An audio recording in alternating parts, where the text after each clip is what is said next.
മുംബൈ ദർപ്പൺ ചാനലിലേക്ക് എല്ലാവരെയും ഒരിക്കൽ കൂടി സ്വാഗതം ചെയ്യുന്നു. നിങ്ങൾ ഈ ചാനൽ ഇതുവരെ സബ്സ്ക്രൈബ് ചെയ്തിട്ടില്ലെങ്കിൽ സബ്സ്ക്രൈബ് ചെയ്യാൻ അഭ്യർത്ഥിക്കുന്നു. ഒപ്പം അടുത്തുള്ള ബെല്ലൈക്കൺ ക്ലിക്ക് ചെയ്യുക. അപ്പോഴെൻ്റെ പുതിയ വീഡിയോയുടെ നോട്ടിഫിക്കേഷൻസ് നിങ്ങൾക്ക് ലഭിക്കുന്നതായിരിക്കും. ഇന്നത്തെ എൻ്റെ ഈ വീഡിയോയിൽ അശ്വതി ഭരണി കാർത്തിക 1-ാം പാദം അടങ്ങുന്ന മേടം രാശിക്കാരുടെ വർഷം 2025 ഫെബ്രുവരി മാസത്തിലെ പൊതുമാസഫലങ്ങളാണ് പറയുന്നത്. ഈ മാസത്തിലെ ഗ്രഹനില ഇപ്രകാരമായിരിക്കും.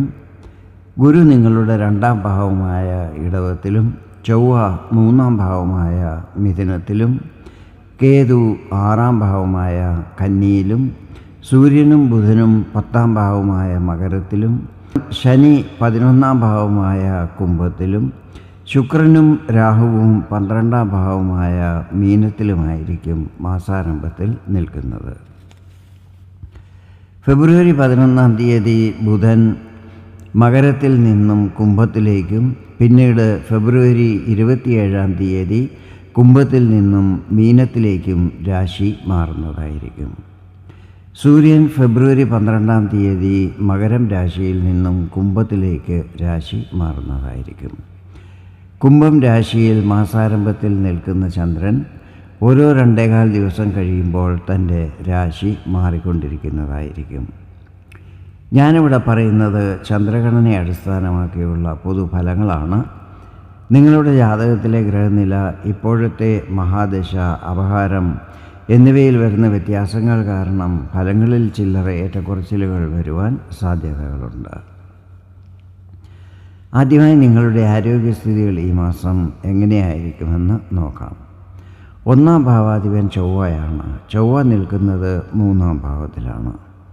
ഈ സമയത്ത് യാത്രകളും മറ്റും കൂടുതൽ ചെയ്യുന്നത് കാരണം ശരീരക്ഷീണവും മറ്റും ഉണ്ടാകുന്നതായിരിക്കും. കൈകാലുകൾക്കും മുട്ടിനും മറ്റും വേദന അനുഭവപ്പെടാൻ സാധ്യതകളുണ്ട്. ഇതല്ലാതെ മറ്റ് പ്രശ്നങ്ങളൊന്നും തന്നെ ഉണ്ടാകുന്നതല്ലായിരിക്കും. പൊതുവെ ആരോഗ്യസ്ഥിതികൾ സാമാന്യമായിരിക്കും. വിദ്യാർത്ഥികൾക്ക് ഈ മാസം എങ്ങനെയായിരിക്കും എന്നതിനെക്കുറിച്ചാണ് ഇനി പറയുന്നത്.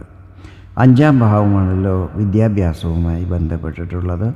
5-ാം ഭാവാധിപൻ സൂര്യനാണ്. സൂര്യൻ നിൽക്കുന്നത് നിങ്ങളുടെ 10-ാം ഭാവത്തിലാണ്. ഇത് കേന്ദ്രസ്ഥാനമാണ്. ഫെബ്രുവരി 12-ാം തീയതി സൂര്യൻ കുംഭം രാശിയിലേക്ക് രാശിമാറ്റം ചെയ്യുന്നതായിരിക്കും. ഇത് നിങ്ങളുടെ ലാഭസ്ഥാനമാണ്. പൊതുവെ വിദ്യാർത്ഥികൾക്ക് ഈ മാസം വളരെ നല്ലതായിരിക്കും. പരീക്ഷകളും മറ്റും ഉണ്ടെങ്കിൽ അതിൽ നന്നായി പെർഫോം ചെയ്യുവാനും സാധിക്കുന്നതായിരിക്കും. പ്രേമബന്ധങ്ങളിലുള്ളവർക്ക് മാസത്തിൻ്റെ ആദ്യ പകുതിയിൽ സൂര്യൻ്റെ മേൽ ചൊവ്വയുടെ ദൃഷ്ടി പതിക്കുന്നത് കാരണം ചില്ലറ പ്രശ്നങ്ങളെ നേരിടേണ്ടി വരും. ചിലപ്പോൾ ചെറിയ കാര്യങ്ങൾ കാരണം കൊണ്ടുപോലും നിങ്ങൾ തമ്മിൽ അഭിപ്രായ വ്യത്യാസങ്ങൾ ഉണ്ടാകാനിടയുണ്ട്. ഈ വക കാര്യങ്ങളിൽ ശ്രദ്ധ ചെലുത്തേണ്ടത് ആവശ്യമായിരിക്കും. മാസത്തിൻ്റെ 2-ാം പകുതി നിങ്ങൾക്ക് അനുകൂലമായിരിക്കും. അടുത്തതായി നിങ്ങളുടെ ദാമ്പത്യ ജീവിതം ഈ മാസം എങ്ങനെയായിരിക്കുമെന്ന് നോക്കാം. 7-ാം ഭാവമാണല്ലോ ദാമ്പത്യ ജീവിതവുമായി ബന്ധപ്പെട്ടിട്ടുള്ളത്. 7-ാം ഭാവാധിപൻ ശുക്രനാണ്.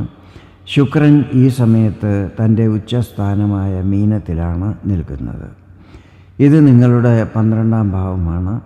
എങ്കിലും ശുക്രൻ ഉച്ചസ്ഥാനത്ത് നിൽക്കുന്നതിനാൽ ദാമ്പത്യ ജീവിതത്തിൽ ഈ മാസം പ്രശ്നങ്ങളൊന്നും തന്നെ ഉണ്ടാകുന്നതല്ലായിരിക്കും.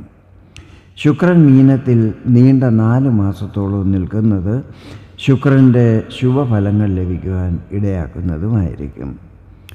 ശുക്രൻ ധനസ്ഥാനമായ 2-ാം ഭാവത്തിൻ്റെയും അധിപനാണല്ലോ. ഈ സമയത്ത് സാമ്പത്തിക സ്ഥിതികളും നല്ലതാകുന്നതായിരിക്കും. അവസാനമായി നിങ്ങളുടെ ഭാഗ്യം, കരിയർ, ബിസിനസ്, സാമ്പത്തിക സ്ഥിതികൾ എന്നിവയെല്ലാം എങ്ങനെയായിരിക്കും എന്നതിനെക്കുറിച്ചാണ് പറയുന്നത്. ഭാഗ്യസ്ഥാനമായ 9-ാം ഭാവത്തിൻ്റെ അധിപൻ ഗുരുവാണ്. ഗുരു നിൽക്കുന്നത് നിങ്ങളുടെ ധനസ്ഥാനമായ 2-ാം ഭാവത്തിലാണ്. ഗുരു ഫെബ്രുവരി 4-ാം തീയതി മുതൽ വക്രഗതിയിൽ നിന്നും നേരെ സഞ്ചരിക്കാൻ തുടങ്ങുന്നതായിരിക്കും. ഈ സമയത്ത് ഭാഗ്യസ്ഥിതികൾ നിങ്ങൾക്ക് അനുകൂലമാകുന്നതായിരിക്കും. കാര്യങ്ങളെല്ലാം തന്നെ തടസ്സങ്ങളില്ലാതെ പൂർണ്ണമാകുന്നതുമായിരിക്കും. ഈ സമയത്ത് ദൂരയാത്രകൾ ചെയ്യുന്നതാണ് ഇത് ചിലപ്പോൾ വിദേശയാത്രകളും ആകുവാൻ സാധ്യതകളുണ്ട്. ഉപരിപഠനം ചെയ്യുന്ന വിദ്യാർത്ഥികൾക്ക് സമയം വളരെ അനുകൂലമായിരിക്കും. ഈ സമയത്ത് ദാനധർമ്മങ്ങളും മറ്റും ചെയ്യുന്നതായിരിക്കും. സന്താനങ്ങളെക്കുറിച്ച് എന്തെങ്കിലും ആശങ്കകളുണ്ടെങ്കിൽ അതെല്ലാം തന്നെ മാറിക്കിട്ടുന്നതുമായിരിക്കും.